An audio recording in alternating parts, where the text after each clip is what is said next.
Agora eu pergunto a você, e a igreja do Novo Testamento?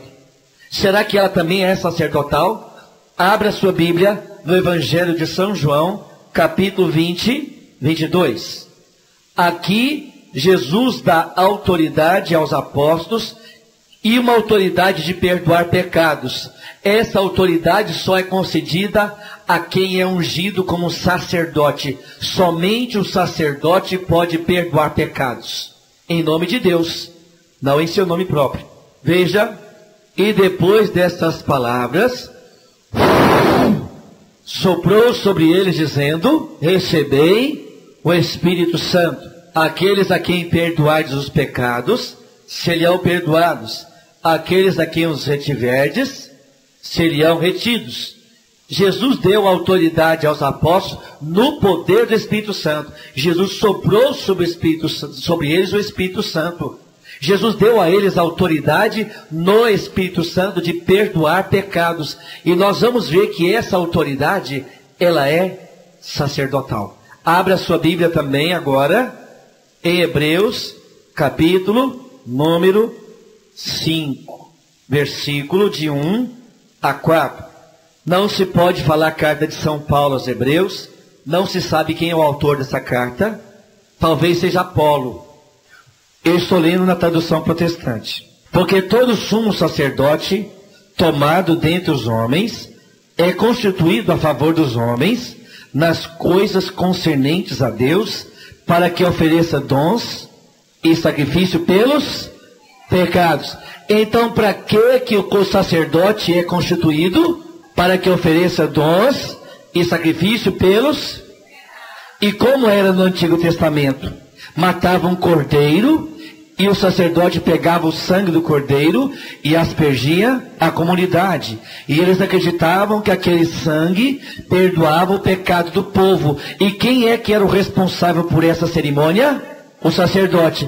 E por que o sacerdote era constituído? Ele era constituído para celebrar e para conseguir o perdão dos homens. Ou seja, a autoridade de perdoar pecados, em nome de Deus, é uma autoridade dada a quem? Sacerdote. Este homem que foi dado a autoridade para perdoar pecados é um homem fraco, é um homem pecador. Versículo 2. E possa compadecer-se ternamente dos ignorantes e errados, pois também ele mesmo está rodeado de fraqueza. 3. E por essa causa deve ele, tanto pelo povo, como também por si mesmo, fazer oferta pelos pecados. 4. Ninguém toma sobre si esta honra, a não ser aquele que é chamado por Deus como? E Arão era o quê? E qualquer um pode ser sacerdote? Só aquele que Deus unge. E Deus tira do meio do povo alguém para ser sacerdote. E com a finalidade, qual é a finalidade do sacerdote? Perdoar pecados. E quando Jesus sopra sobre os apóstolos, ele dá aos apóstolos qual autoridade? Então Jesus estava ordenando o quê? Os sacerdotes do Novo Testamento. E os sacerdotes do Novo Testamento, será que eles vão oferecer também carneiros? Será que eles vão oferecer bodes, sangue de bode? Será que o sacerdote do Novo Testamento vai oferecer sangue de cordeiro? Não. Porque quando João Batista vê Jesus sendo batizado, que vai ser batizado por ele, como é que João Batista fala a respeito de Jesus? Eis o Cordeiro de Deus que tira e carrega o pecado. Quem é o Cordeiro do Novo Testamento? E agora o sacerdote do Novo Testamento vai oferecer carneiros. Ele vai oferecer o que agora? O próprio Jesus, porque Jesus é a vítima perfeita para a expiação dos nossos pecados. Em Jesus nós temos o completo perdão dos nossos pecados. Em Jesus nós temos acesso ao perdão dos pecados. E como é que nós temos acesso ao perdão dos pecados? Através dos sacerdotes que ele ordenou, com a finalidade no poder do Espírito Santo. Vamos mais além. Abra sua Bíblia no capítulo 7 de Hebreus, versículo 11. E nós vamos ver aqui que Jesus instituiu o sacerdócio eterno.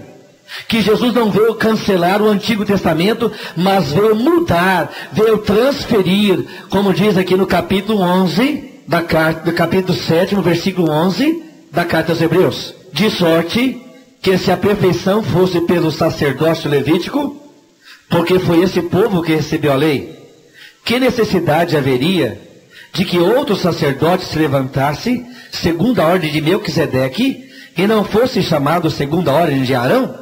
O que é que a carta aos Hebreus está ensinando? Ora, se o sacerdócio levítico fosse um sacerdócio perfeito, por que Deus levantou um outro sacerdote que não é segundo os levíticos, mas é um sacerdócio perfeito? Um sacerdócio como o de Melquisedeque, que não era levítico, que não era dos levitas, que não era da tribo dos levitas. Se o sacerdócio levítico fosse perfeito, que necessidade haveria? Ora, se Deus constituiu Jesus sacerdote, é porque ele tem um sacerdócio perfeito. Mas veja o versículo 12, ele é extraordinário. O versículo 12 é especial, veja. Porque, mudando-se o sacerdócio, necessariamente se faz também mudança na lei. Na sua Bíblia está escrito, porque transferindo-se o sacerdócio. Na Bíblia protestante está escrito, mudando-se o sacerdócio. A Bíblia protestante não está dizendo cancelando o seu sacerdócio. A Bíblia protestante não está dizendo que não precisa ter mais sacerdócio. Pelo contrário, a Bíblia protestante está dizendo que Jesus mudou o sacerdócio. O sacerdote do Novo Testamento não vai mais oferecer touros e carneiros, o sangue de bodes, mas vai oferecer o próprio Cristo Jesus. Como nós podemos ainda ver no versículo 23. E na verdade, aqueles foram feitos sacerdotes em grande número, porque pela morte foram impedidos de permanecer. 25. Mas este, isto é Jesus, né? Mas este, porque permanece eternamente, tem um sacerdócio perpétuo. Jesus veio instituir o sacerdócio eternamente. Jesus veio instituir um sacerdócio perpétuo. Está escrito na Bíblia que Jesus veio cancelar o sacerdócio? Não. Tem alguma coisa a ver esse sacerdote do Novo Testamento com os sacerdotes do Antigo Testamento? Tem alguma coisa a ver? Não. Esses sacerdotes são ordenados por quem? Pelo próprio Cristo e pelos próprios representantes de Cristo, que são os apóstolos, que impunham as mãos sobre os outros para receberem também o dom do sacerdócio. Portanto, meu irmão, a igreja do Deus vivo ela é sacerdotal. Mas a igreja do Deus vivo, ela não pode ser apenas feita de sacerdote. Abra a sua Bíblia agora em Atos, capítulo 20, versículo 28. Cuidai de vós mesmos e de todo o rebanho, sobre o qual o Espírito Santo vos constituiu, bispos, para pastorear o rebanho de Deus. Ou seja, a igreja também é constituída de bispos. Mas como é que esses bispos eles eram sagrados? Como eles recebiam a sagração episcopal, que é o mais alto grau no sacerdócio, é o episcopado, ou seja, o bispo. O cardeal, ele é apenas um grau de administração, mas o cardeal também é um bispo. O papa também é um bispo. É o mais alto grau no sacerdócio, é o episcopado. E como é que o episcopado, como é a sagração episcopal? Ora, ela é ligada à igreja apostólica. Vou tomar um exemplo. O nosso antigo bispo, Dom Antônio Ribeiro de Oliveira, ele recebeu a sagração episcopal quando o Papa nomeou um bispo com outros dois, são 3 bispos no mínimo, que impuseram as mãos sobre Dom Antônio, entre eles estava Dom Fernando Gomes dos Santos.